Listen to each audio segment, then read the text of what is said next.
आनंद सद्गुरु साईनाथ महाराज की जय। सच्चिदानंद सद्गुरु साईनाथ महाराज की जय।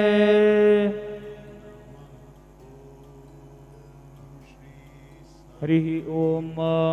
उत्पद्य स्वाग्ने प्रतिजाग्रे हितवमिष्टापूर्ते सद्गुं सृजे थामयञ्च अस्मिन् सदस्थे अद्युत्तरस्मिन् विश्वे देवा जजमानश्च सीदत यं ब्रह्मा वरुणेन्द्र रुद्रमरुतस्तुन्वन्ति दिव्यैस्तवैर्वेदैः साङ्गपदक्रमोपनिषदैर्गायन्ति यं सामगाः ध्यानावस्थिततद्गतेन मनसा पश्यन्ति यं योगिनो यस्यान्तन्न विदुःसुराः सुरगणा देवाय तस्मै नमः।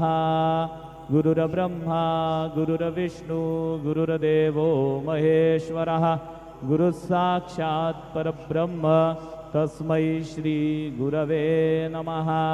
सद्गुरु साईनाथ देवताभ्यो नमः। सायं पूजनार्थे चरणकमलेभ्यो नमः।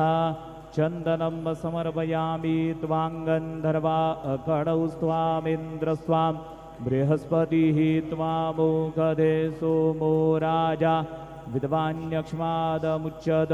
चन्दनं समर्पयामि चन्दनस्योपरि अक्षतां समर्पयामि कुलायिनी घृतवती पुरन्धिः स्योने सीदसदने पृथिव्याः अभितवारुद्रावसवो गृणन्त्विमा ब्रह्मपीभिः सौ भगायाश्विनाध्वर्जूषा दयतामि हत्वा हरिद्रादि सकलसौभाग्यमाङ्गलिकद्रव्याणि समर्पयामि। ऋतुकालोद्भवपुष्पं समर्पयामि। सुमाल्यानि सुगन्धीनि मालत्यादीनि वै प्रभो मया नीतानि पूजार्थं पुष्पाणि प्रतिगृह्यताम्। ऋतुकालोद्भवपुष्पाणि समर्पयामि। सायङ्काले नैवेद्यः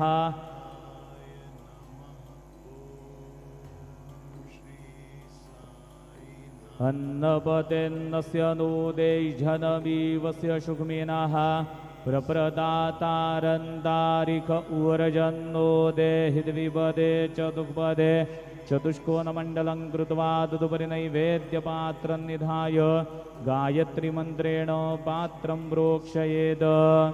ऋतन्त्वा सत्येन बर्हिञ्जामि धेनुमुद्रयाम् अमृतीकृत्य।